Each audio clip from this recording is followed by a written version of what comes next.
Good Good morning. morning. Morning. We're gonna get started here as more people kind of log on. I'm Catherine Wolf, and I'm with the PTAC program, which is part of the Nebraska Business Development Center. We're a statewide program, and if you're not familiar with us, I really urge you to check out our website at ptac.unomaha.edu. I can also put that link in the chat room. We're so excited to have our agency spotlight series. Even with all the COVID-19 happening, we're able to do this virtually, and we're really excited about that. Today's event is going to be with the University of Nebraska Procurement Services. So today we have speaking Maggie Witt, the Director of Procurement and Strategic Sourcing at the University of Nebraska-Lincoln.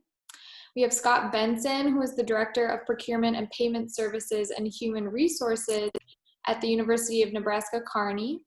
And we have Sarah Luther, the Assistant Director of Procurement Operations at the University of Nebraska-Lincoln.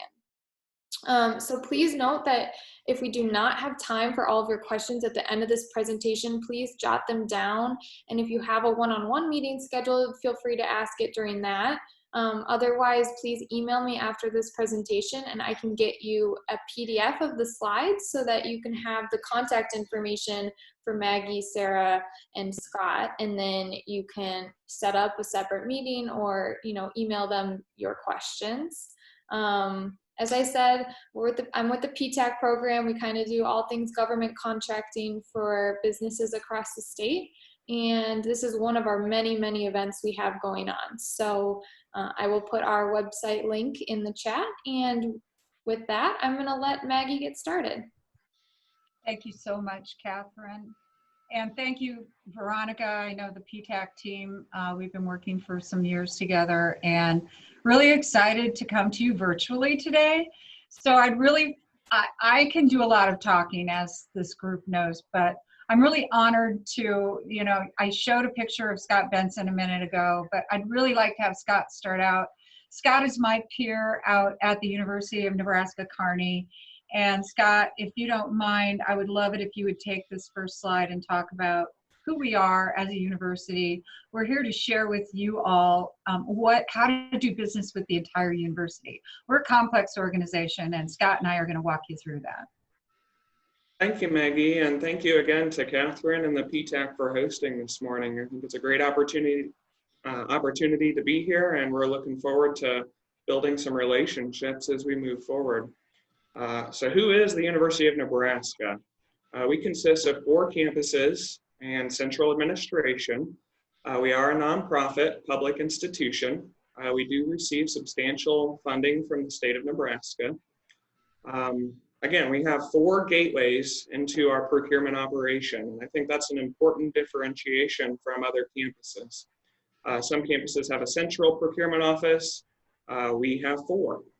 We've done that for a number of reasons, but primarily because each campus has a different mission, a different culture, and we value customer service and we value the relationships we can build to ensure we're able to support our educational mission.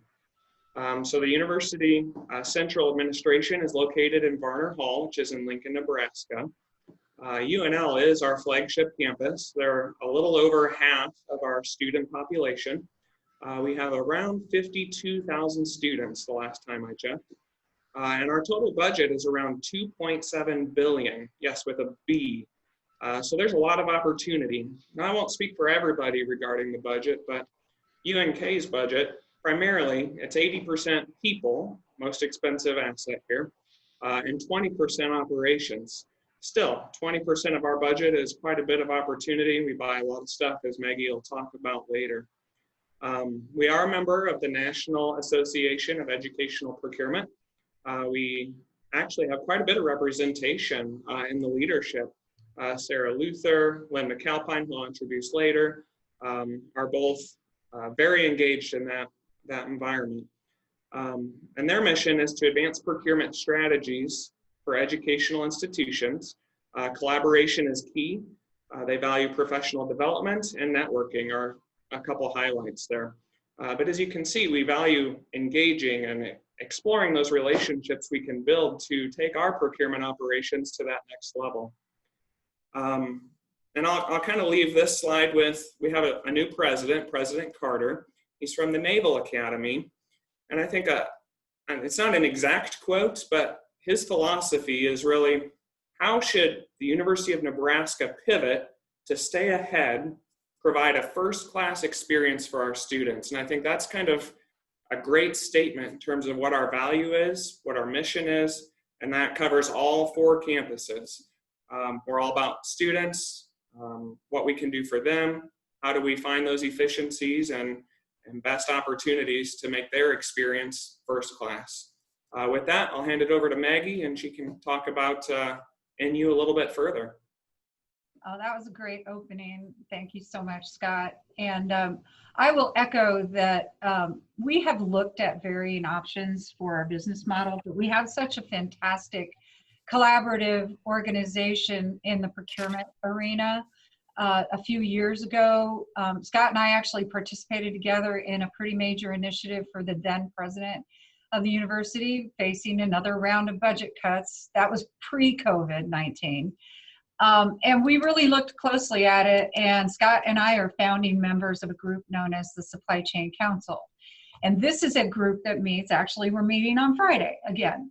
We meet monthly and then sometimes weekly just to collaborate on initiatives across our campuses so that we're making sure that we're keeping one another abreast of, you know, the similarities and the opportunities for efficiency and leverage. So I can't overstate enough the fact that it's all about that. But nonetheless, we are a complex organization.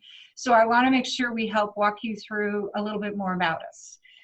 As Scott said, we are very distinct and diverse, but we're stronger together, okay? And I think given our mission and so well said by our new president, I think he came in at a pretty rough time, but he's definitely got the chops to make this work. Our enrollment is actually much better than was forecasted for Nebraska. Some schools in the Big Ten and beyond the Big Ten are seeing serious downturns, and I don't know that that's necessarily what we're facing in Nebraska right now. And a lot of it has to do with some rapid pivoting that the president and his administration have made to encourage students to come back to school. And that's what we're about right now, getting very ready to get busy. Things we have in common, as Scott said, is our education, students, faculty, commitment to research, business operations, but we are distinct in our missions. That's why we're going to talk a little bit about each campus. And then our strengths, obviously the Med Center is an academic medical center affiliated with one of the best dang hospitals in the entire world. I'm sorry. Kearney, a great campus. Actually, it's my favorite of all, even though I work at Lincoln. Scott knows you guys are favorites of mine. I just love that campus. And really has a very fantastic undergraduate focus, though you do offer a lot of online programs too, as do all the different campuses. UNL, as Scott said, is our land-grant flagship campus and the home of the Huskers. And UNO is our Metropolitan Omaha campus that when I was younger, I mean, it's grown so much more than anybody could have ever believed. It's just a phenomenal campus now. And we think we've got a school to be proud of. So we work side by side, and each of our 4 campuses accomplishes much more than if we worked alone. And for what it's worth, again, as Scott said, 4 doorways into our procurement operations. We're going to talk about each one of them. I think it's really important you get to know the distinctions because they're all fantastic and need your products and services, and we need a lot. This is just a smattering of stuff. It's like running cities, okay? It's not like, you know, it's not like a manufacturing organization. We pretty much need everything to run the business of running the university, and our procurement operations are very busy. There isn't one of the people that are on the call today that doesn't have, you know, a lot of things in queue in their purchase order management or requisition queues, you know, for new things and continuing projects. We buy it all. And when you consider the mission of each campus, you'll also begin to understand some of the distinctions. So I just I put this here so you get a general idea. Chances are very good that if you've signed up for a meeting with us today, somebody's going to be able to introduce you to an opportunity. So with that said, I'm going to toss it back to Scott and let him talk a little bit about Kearney. Oh, you're on mute, Scott. That's helpful, thank you. As Maggie mentioned, it's very important to understand the mission and what each campus is trying to accomplish. So here in Kearney, we are the smallest campus. We consist about 8% of the entire NU system. Our procurement operation consists of Kim Christensen, who's our senior buyer. Kim's been with us she's gonna be going on, I think it's 38 years. And I think you'll find that we have a wealth of experience in procurement as the rest of my colleagues are introduced going forward here. And myself. And so I oversee procurement and payment services. Ultimately, I want to dive into a little bit more about Kearney in detail. So Kearney consists of 3 colleges, 170 majors, and 20 pre-professional programs. Here we have about 5,000 undergraduate students and a little over 1,600 graduate students. We do represent over 50 foreign countries. Our primary thing we're known for is our Teachers College for education, and that's kind of where we were founded, Kearney State College, if anybody remembers those days. We just built a brand new facility called our STEM building. It's going to be named Discovery Hall. It's our science, technology, engineering, and math facility, and so we've got a lot of initiatives going on there. And then a few years back, it's probably been 5 or 6 now, we partnered with the Medical Center. And we have nursing and a few other pre-medical programs located right on campus here. So we're constantly, again, trying to pivot, trying to stay up with where we think students are going, what the economy needs, and being the best partner we can to the state of Nebraska. So I want to talk a little bit about purchasing at UNK. All purchases, excluding ITS and facilities, do flow through our office. We have 110 departments. Now, the majority of decisions on UNK's campus are made within that specific department. And primarily that's because of our threshold amounts. So any purchase that's less than $150,000, the department can handle that. Anything between 10 and 150, they have to get quotes for. So it does need to be a competitive process with a few exceptions here and there. Our office does handle bids, 150 or more. Again, we only have a handful of those.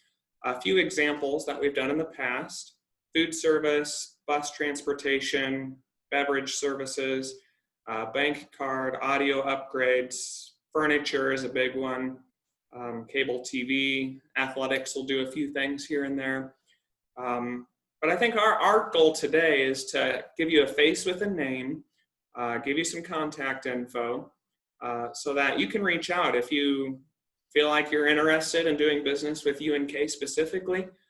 Give us a call, shoot us an email, and my goal is to connect you with the department who will be making those decisions and processing those purchases. UNK is the only campus. We're not on the eBid platform that I think Maggie will talk about a little bit later. However, we do have a bid website, and so I encourage you to check that out. If you just type in bidding on our main page, you'll go right to it.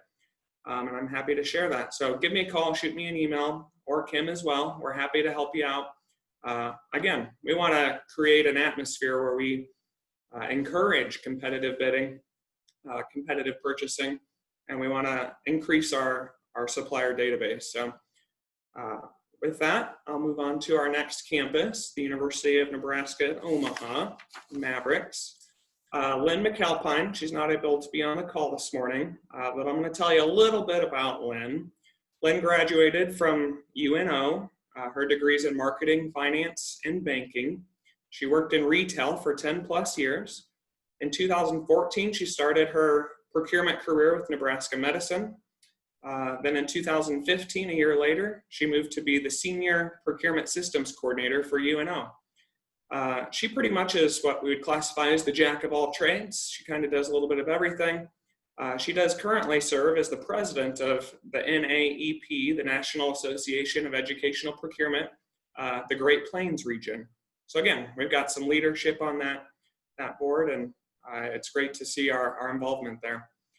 Then I'll take you through their operation just a little bit. Again, they're on the eBid platform. Suppliers can register on that, and that gives them opportunity to be notified when there's bid opportunities. They also host a supplier showcase, and I believe they share that with UNMC now. And they try to do that once a year. Obviously, COVID kind of disrupts everybody's lives, so I'm not sure when their next event is as of yet. But be watching for that if you have interest in doing an actual face-to-face and or another virtual opportunity coming forward. Maggie, if you take me to the next slide, please. You got it. Then I'm going to walk you through the University of Nebraska Medical Center. Again, first class known medical center. They've been in the news for many different things regarding COVID and staying on top of what's best practice, and really kind of giving us the best guidance in terms of how we move forward coming up here in the fall when we reopen for students. So the director there is Robert Jennings. The manager of contracts and procurement is Victoria Sajak. I'll tell you a little bit about Robert. He graduated from Indiana University with a BS in criminal justice. He joined the United Navy in '87. He was commissioned as an officer in '88. He served for 27 years on active duty as a supply office. He retired in 2013 with the rank of captain. Robert joined UNMC in 2013 as the manager of materials management, and then he became the director in 2017. He has a master's degree from Naval Postgraduate School and in government contracting, so that gives us another leg of experience there. He did obtain a graduate certificate in supply chain management from UNL just a few years ago in 2015. Again, both UNO and UNMC, they encourage the same thing. Email them, give them a call should you have interest in doing business with us. We're happy to connect you with the appropriate folks and hopefully get you where we need to go, and it'll be mutually beneficial for all parties there. With that, I'll hand it back. Maggie, I think it's coming back to you. Is that right? Yes, sir. So as you might imagine, and I'm going to add a statement that Scott made about eBid. So if you are a supplier, and we've got some information later, Sarah will talk briefly about eBid, but you hear us all talking about it. It's actually a technology called IonWave, and it was installed, I think it was implemented on the Lincoln campus first, and then the other campuses do use it. They were using it for contract repository, but we are in process of renewing our contract with IonWave. And Scott, good news, if you want, we can extend it to your campus too for the bidding piece. Bottom line is we want you to know that it's easy to work with all of us, because every campus, when we're in the eBid tool for bidding purposes, you have access to the whole university. So no matter what, you really are going to want to do that as an action item coming away from the meeting today, is get registered in eBid. The Med Center uses it too. They just started using it about a year and a half ago. They also join, as Scott said, with UNO in supplier showcases. But since it's a Med Center, they also have a very focused scientific event in the spring. And Robert and Victoria just want to remind you to contact them if you'd like to set up a time to talk about your business. We're all open for it. Just wanted you to be aware. Okay, we'll talk about Lincoln now. This is actually a screenshot of our homepage, our website, and we love our school. We love the entire system. We love the collaboration we have with the other campuses. We're pretty darn proud of the University of Nebraska-Lincoln too. But I'm really, really, really proud of my team here. And as you can see, myself and Sarah in the first row, that's the management team for the Lincoln campus procurement operations. Julie Snyder is our manager of contracts. If you execute a contract with the university, you're going to be working with her team, and they are very good. Scott Stremick is our manager of IT procurement. And actually, Scott supports, as Scott Benson said earlier, Scott will be helping out with some of the interviews today, and as well as Claudette on his team for the technology piece. Scott also oversees IT procurement for the system. So there are some areas within the university where they have joined across the campuses. HR, technology, and facilities are three key areas where there's a lot of central order management. So we try to work together. It sounds complicated. In some ways it is, but other ways it's just as simple as you can imagine. And then Mary Mittler manages our systems and does data analysis. So if you get enabled or have the ability to have a catalog and online presence in our eShop system, which is something else Sarah will talk about, you'll be working with Mary and her team. Some of the buyers that you'll meet today, not all of them here, because depending on the category, some wouldn't be available. Teresa Fleming will be online for professional services. Dustin Kotick will be online for facilities. Sydney Zock is our scientific and research buyer. Jessica is our buyer for furniture and food. And Sarah actually is sort of a backup in that area. Sarah led that for several years before becoming our assistant director. Thus, she might be able to answer any questions relevant to that category. Julie Hopp works on our contracts team. Claudette Biscuit will be online today for technology calls with Scott. And then definitely not least is Emily Beatty. She joined our team just this last year as a project coordinator, and she's been doing a great job keeping the drumbeat going in procurement. So if you get copies, I think, Catherine, tell me if this is being recorded or if a copy of this presentation will be available, because the links in this presentation are some good reference information for everyone. So we do have a web page just for our suppliers, and I'll talk about that in a minute. A little bit about UNL. Yes, as Scott said, we are the flagship campus for the university. We're a land-grant institution, and we are a member of the Big Ten Conference, proud. And the beauty of that conference, one of the most phenomenal things that I think is in higher education, is the collaboration not only that we have amongst our own institutions within our system, but also across the other schools in the Big Ten. And Lincoln campus represents the university in the Big Ten. And there is an academic alliance that procurement collaborates in. And so other leaders in procurement for the different schools in the Big Ten, we meet regularly and talk about opportunities to collaborate and actually even bid out some specific categories for the leverage of the Big Ten. So, you know, if you're interested in that playground as well as an opportunity or introductions to other schools, we can be assisting in that area. We are classified as an R1 doctoral university, and we do a lot of our research. I don't want to pigeonhole it around anything. Our agricultural research is out of this world amazing. It's global. I don't even know how, I don't have the expletives to really say how phenomenal it is, but it's something of a source of pride just to know that we're a part of changing the way the world actually is, because it has an impact on food and research in scientific research and just all types of things, especially like now with the COVID situation. There isn't one campus that isn't involved in some form of research around that. Today we are proud of our stature as a leading institution in the country and the globe. And we definitely have a wide array of grant-funded projects across the board. We have a phenomenal fine arts facility. I don't have all the numbers like Scott was so well prepared to talk about Kearney, but if you don't know Nebraska, go visit our webpage, unl.edu, and you can find out more about us. And yeah, most people think of us just as the Huskers, which I was a Husker before I came here, but great place to be employed.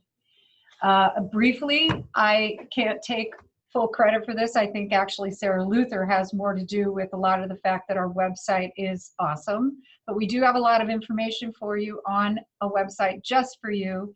And a lot of the stuff that Scott was talking about bid thresholds and review order thresholds and things like that are somewhat standardized across the system. We beat a drum called board policy because we are governed by a board of regents, the entire University of Nebraska system. So the Bible that procurement ascribes to is known as Chapter 6 of Board of Regents policy, and Sarah will talk about that in a few minutes. This web page will introduce you to not only eBid, our supplier showcase events on multiple campuses, not just ours, but it'll help you understand how to do business with the University of Nebraska at large, not just UNL. And if we didn't say it before, we're really trying to make sure that those barriers aren't so distinct to you as suppliers, because we know we're hard or complicated to do business with. On the Lincoln campus, because of the size and scope of the volume that is done, we have assigned primary categories for buyers to manage, though I can tell you that we're about 3 deep in every single category for backup and support purposes. You just have to be. But for specialization, it does help for suppliers and it helps for our stakeholders. This is a quick glance, but again, our website will tell you who does what. So I'm not going to dwell on this page. You'll learn more about that later. And then just an offer to please, please, please stay in touch with us. We do have a newsletter. You can sign up to receive that. You can see us directly by looking at the directory. You can reach a specific individual, or you can just contact our main email box and we'll do our best to get you in touch with the right people. And as Scott said too, on the Kearney campus, a lot of procurement in the university, because it's so broad and diverse, is sourced at the source of the opportunity. So the research department, they start looking for something. They will engage procurement, we hope, at an earlier than later time frame to make sure that compliance comes in place, which again, Sarah's going to talk a little bit about compliance and guidelines that our employees have to follow. But, you know, it's just so diverse that sometimes the first place for us to have you talk is going to be the stakeholder. Our people can introduce you to the right people there too. So keep that in mind. And with that, now that you've met us, I'd like to have Sarah take you through some of our guidelines and policies. Sarah Luther? Thank you, Maggie. Hi, everybody. Thank you for joining us today. So most of what we do within procurement is based on policies and procedures set by the federal government, the state government, and the university's Board of Regents. The Board of Regents has developed policies reflecting requirements by the various government levels, including federal uniform guidance, which this went into effect in July of 2018. All purchases by the university, regardless of the funding source, need to go through these federal guidelines. And these have been incorporated into our Board of Regents policies. A few of the highlights from these include the writing of specifications. For example, contractors who develop or draft specifications or requirements or statements of work for formal bids and RFPs that are issued by the university. Those contractors must be excluded from submitting proposals for a potential award. This is due to a conflict of interest and giving them a potential leg up basically in that process. The selection of an awarded bidder for requests for proposals, also called RFPs, take into consideration price, but that's not the only factor for RFPs. The other factors we can consider include things like the quality or performance of the items or the service, their conformity to the specifications, and the time of delivery. Per Board of Regents policy, the formal bid threshold is set at $150,000. Within there, it also includes a reference to Nebraska state statute regarding resident bidder preference. Nebraska does not have a preference for Nebraska bidders, except in the instance when there is a bidder from another state that has a bidder preference. In those instances, then the preference of that state is applied. So for example, say we have a bidder from Nebraska and we have a bidder from Kansas. And in this example, let's say Kansas gives a 5% preference to Kansas bidders versus any other state. So in that instance, if we had the Kansas and the Nebraska bidder, then we would apply Kansas's rule of giving our Nebraska bidder a preference over the Kansas bidder. It's a little confusing, but it's something that people always are curious about, is if there is a resident bidder preference for Nebraska. So yes and no, I guess, is the answer to that one. Lastly, within Board of Regents policies, it talks about financial or personal benefit to our employees from a purchase, and this is forbidden. There cannot be a benefit to our individual employees for making a purchase from a supplier. Gifts are also prohibited. Those cannot be provided by a supplier to an employee of the university. There are many additional areas that are covered within Board of Regents policy. This is just a skim of that. You can definitely go and read through those if you like, using a link that's on one of our websites. The Board of Regents also has bylaws for the university and its employees. This includes a code of ethics statement stating there should be no conflict between private interest of an employee and their official duties. One example of this within procurement is that an evaluation committee member cannot have a family member employed by a potential bidder, nor can they own direct stock with the potential bidder. Both of those examples would be reasons to not allow that individual to serve on the evaluation committee. Executive Memorandum 21 is the University of Nebraska policy on supplier diversity, and this is actually a pretty new memorandum. This went into effect in August of 2019. The goal of this policy is to increase the participation of certified diverse businesses, including certified minority, women, veteran, disability, and LGBT-owned businesses, competing for business opportunities with the university through a comprehensive supplier diversity program that includes targeted outreach and increases the opportunity to effectively reach diverse business owners and supply them with the same information and benefits that are available to all businesses. Individual campus websites, I think we've touched on these a little bit throughout, but they're great for contact information for each campus. Some of them will have existing contracts listed on them, and also the bid opportunities that are available for suppliers. Also, additional information on how to do business with the university, as well as links to the policies that we follow, can be found on those sites. Contracts are managed by each campus as well as centrally. We've worked to establish multiple categories within contracts between one or more of the campuses. Some may only be specific to a single campus, depending on the category. All purchase orders,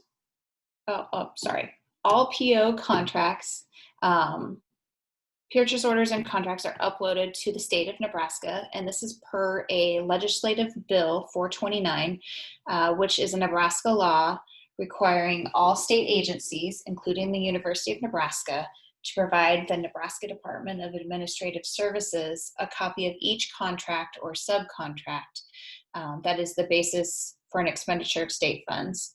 And also include any documents incorporated within those contracts or subcontracts. This went into effect January 1 of 2014.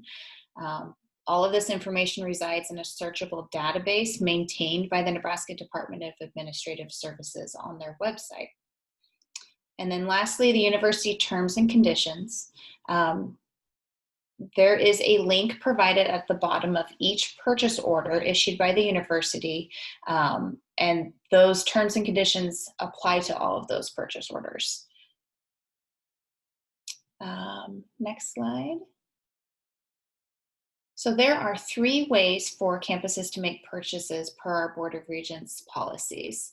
A purchase order is the preferred method, where a PO is created and it is reviewed and then released to the supplier, requesting the goods or services that the university is looking for.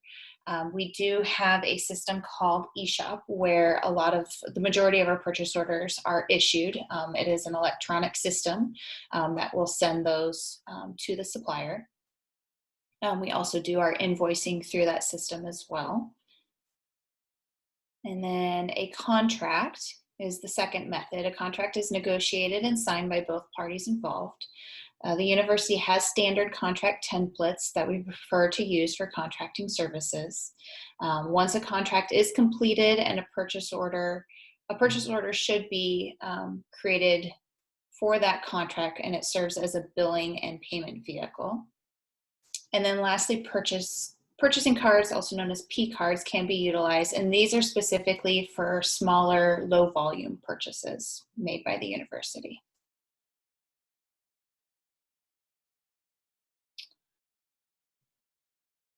And then per Board of Regents policies, the following thresholds and the related processes have been created. These also take into account federal uniform guidance purchasing thresholds that went into place back in 2018. So the first level, the 0 to 4,999, departments are able to make those purchases, collecting quotes from suppliers if needed, but they are not required. They can either make this purchase on a purchase order, or it can be done through a P card.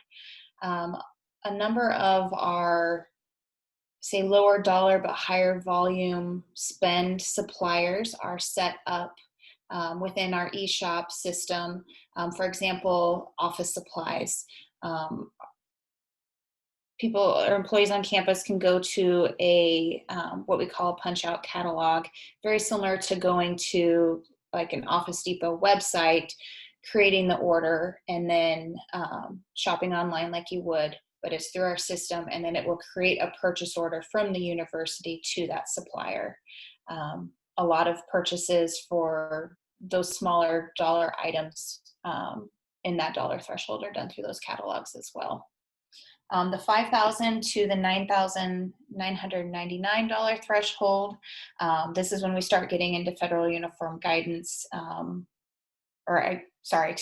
the next threshold. So under this is under federal uniform guidance, but departments can make purchases still at that dollar amount at their own discretion. Typically those are not made on a purchasing card because that dollar threshold is $5,000 and below. We do encourage them to get competitive quotes and then attach those quotes to their order. At 10,000 and above, so 10,000 to the 1,499, or sorry, I always have problems with this. 149,999. So basically under 150,000, our purchasing threshold, formal one. This is when uniform guidance comes into effect. So over 10,000 per uniform guidance, they have to have multiple quotes for those orders, or be buying from a supplier that we have already competitively bid and secured pricing for those purchases. If there is a situation where the item that they are wanting to purchase does not have any additional suppliers available, then we could consider that a non-competitive purchase, also known as a sole source. There's additional paperwork that is involved with that, and it is vetted by the procurement office when we're going through that method. And then all contracts at that level are signed within the procurement office as well. And then lastly, that $150,000 and above threshold, that's when we get into the Board of Regents policy guideline of formal bids are required at that dollar threshold and above. Those purchases need to go through the formal process, which is through our eBid platform. We do non-competitive purchases at that same level as well. Those additionally have to go through that process of reviewing to make sure that they are non-competitive. And then depending on the overall purchase price, there are additional levels of approval. The biggest one to note would be when we get over the 5 million or 2 million for professional services. Those need to also go to our Board of Regents for approval. So that does extend our timeline of getting a purchase finalized and be able to issue a contract and or a purchase order for that. Our Board of Regents, they meet roughly every 2 months, so 6 times a year. So we try to plan ahead for those instances as well. Maggie, I think you're next. And you're on mute. Thank you. You bet. Great job, Sarah. And I have to tell everyone that it can be some really exciting reading. It's about 200 pages long. If you just warm up a cup of chocolate and go download chapter 6 of Board of Regents policies, you can read our procurement policies. But actually, Sarah did it much better. The key points, I think that's why I'm saying this presentation does contain a lot of reference material, so it might be good if this is made available to, you know, the audience today, Catherine. Thank you. Okie dokie, let's talk a little bit about making procurement easier, okay? So this is just a diagram that we actually scare people with, not really. We want to give you kind of an idea. What Sarah described earlier is we do have a technology. It's called Jagger, but we branded it as eShop. And all of our campuses use it. We actually are trying to make it our primary purchase order tool. It does have the ability to process catalogs and link our buyers to catalogs if we have a contract, an agreement with a supplier that empowers us to set up a catalog, you know, to link to what you have to offer. It also empowers us to do non-catalog purchases. And we also use our back-end financial system of record is SAP. So if you think about it, that's kind of the engine, but Jagger eShop is the chassis, you know, the one that makes it move. So we're really trying to get all of our purchases through one system. And some categories still continue to use SAP because we haven't adapted the model through Jagger eShop yet, but the general protocol of eShop does make sure that the process is easy to flow. You receive your purchase orders electronically. You can even upload and submit your invoice through eShop back to the university. It's a fairly slick process, and I know I'm not giving it as much credit as the rest of my team could do, but the beauty of that is it gives us the ability to do business with you electronically. If you have an email address, it'll work. I will add, though, the catalog procurement feature is an extra layer where you do need to be determined that we want that catalog out there. So there's usually a competitive sourcing process to identify which supplier would be awarded a specific category of business. So you might want to talk about that on one of your calls today. And as I said, all 4 suppliers are in the system, and thank God it's electronic, because if we didn't have that today, we'd all be, oh, I don't know what we'd be doing. Commerce would come to a screeching halt, wouldn't it? So additionally, we talked about eBid, and this technology, pretty straightforward. Don't memorize anything except later in this presentation, a few more slides down, I've got a link for you. You can get to eBid pretty easily from our website or the other campus websites. And if you haven't registered yet, we'll tell you how to do it. It's so easy. But at the end of the day, remember, all formal bids do get advertised in eBid. So we really, really, really, want to make sure we do it in a central place. We made that transition, Sarah, what was that? 7, 8 years ago, 10 years ago? How long ago did we do that?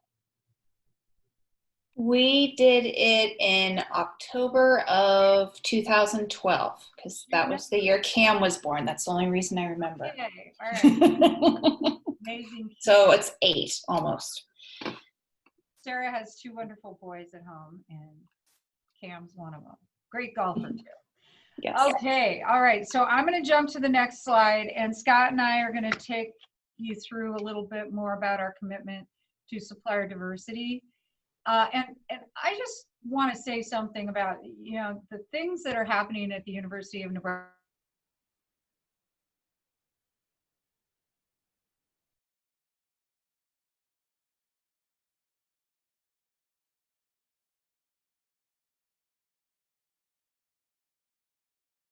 message that you see on the screen, we believe in the power of every person. And I think that's something those of you who are Nebraska born and bred, or natives, or just got here and like it and don't want to go. That's why I stay. I love this state. I love the people in this state. I love the way we come together when stuff gets tough. And I love the way our university is pulling together around diversity, access, and inclusion. Scott, if you don't mind taking this slide, and then I'll talk about the next one about our path in supplier diversity that the Supply Chain Council is so committed to. Thank you. Thanks, Maggie. I kind of reference this as you've got a lot of big dog suppliers out there, and well, the University of Nebraska is a big dog themselves, so they're probably going to do business with the big dogs. We're hoping to change that a little bit, and our president signed into effect Executive Memorandum 21 in the fall of 2019, so just recently. And I know Sarah kind of provided some highlights on this executive memorandum, but ultimately, I'll just kind of recap. Our goal is to increase the participation of certified diverse businesses competing for business opportunities with the university through a comprehensive supplier diversity program. That includes targeted outreach and increases the opportunity to effectively reach diverse business owners and supply them with the same information and benefits available to all businesses, including the big dogs. So ultimately, obviously COVID hit. This is recently signed into order. We're in the very infant stages. Our goal is to expand this program. We're kind of building it as we speak, but we want to open the doors so we're accessible. No, it does not mean all purchases are going to go to everybody in these categories. It means we're opening the doors to be competitive and giving folks in these categories access to those opportunities. The other thing that we are involved in is the Mountain Plains Minority Supplier Development Council. That's a mouthful. MPMSDC. That organization has over 130 local corporations and government entities involved and over 500 minority-owned businesses. So if you're a business that might fit one of those categories, check out the council, maybe become a member, take a look at them.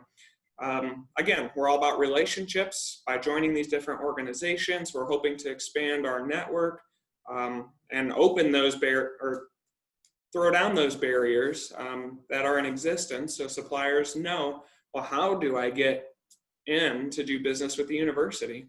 It's a challenge, and we realize that, so we're trying to create mechanisms to overcome that. I won't go into any more detail on MPMSDC, but check them out. They've got a number of different things. The MBE University is one. Maggie, maybe you could talk a little bit about that as you're more familiar than I am. Yeah. And I'll let you kind of go into the next slide. I'm happy to. Thank you very much, Scott. And Scott said it very well. I couldn't have put it better myself. We do have our Associate Vice President for Diversity, Access, Inclusion, Stancia Jenkins, has been a great leader for us in supplier diversity, and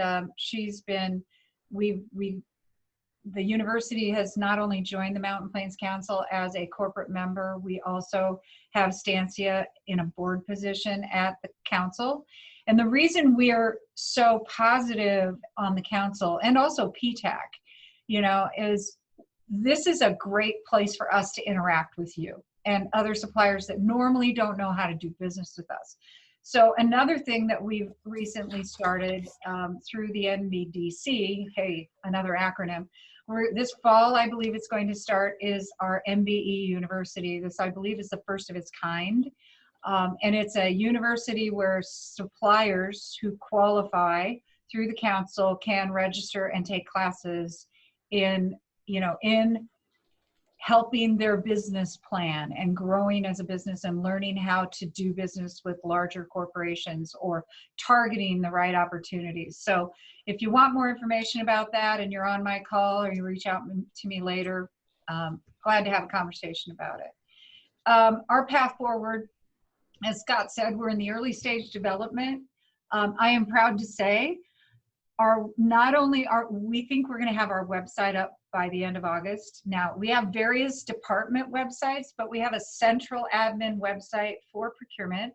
That's something that the Supply Chain Council's been working on. And we're also going to have a website that's going to serve as a portal for suppliers on diversity, access, and inclusion. And that means everyone, okay? That's not just certain groups of suppliers. So we just want you to know we're open for business. We are in the development stages with our program. We are still just validating our current supply base. Hundreds of thousands of suppliers. We need to know what their qualifications are because we receive federal grants, funds from the state, all colors of money, folks. We are obligated to ensure proper certifications are in place depending on what suppliers classify themselves as. But we just want to make sure that our values in diversity, access, and inclusion are incorporated within all of our procurement processes. So our focus here is, as a council, is to get this program up and running and more robust every year. And so we're interested in your ideas about that too. If you have any questions for us, we want you to know we're open to have that discussion. So how do you get started? I told you there'd be a link and it's right here. Just go to that link. You can register. It's very easy. If you're not already an eBid, please do so. But don't just leave it alone. Keep your profile up to date. Make sure that you understand how to use the tool. And if you have specific classifications, make sure you provide us with your certification in that system. eBid is not the same as our procurement system. eBid is the system where you register to receive opportunities. They are not connected today. And so just getting registered in eBid, if you get awarded a job, then if you've never done business with the university, you will have to work with the buyer to get set up in our systems as well so that we can pay you, okay?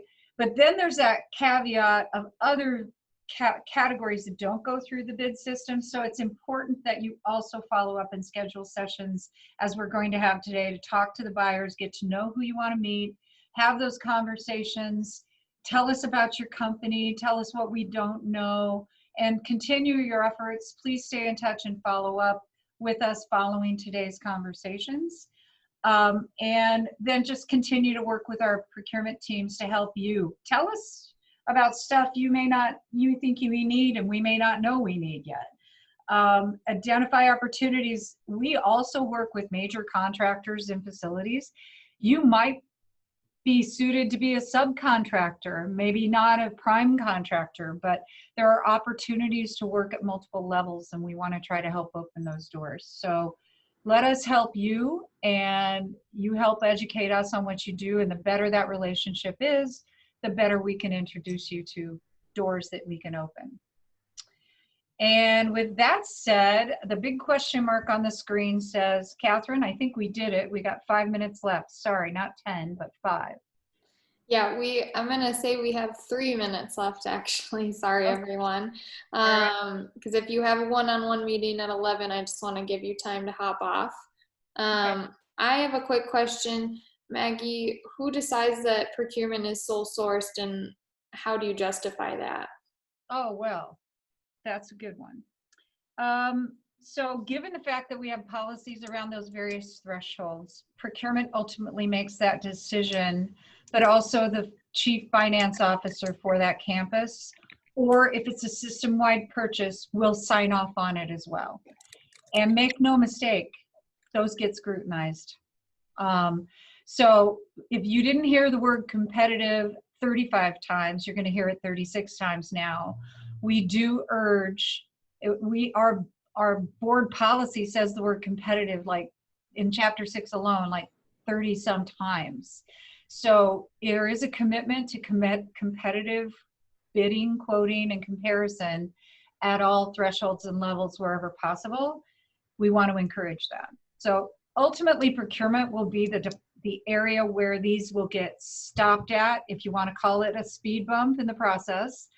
But our goal is every time we touch a stakeholder is to help educate them on that so they don't have to go through that question again.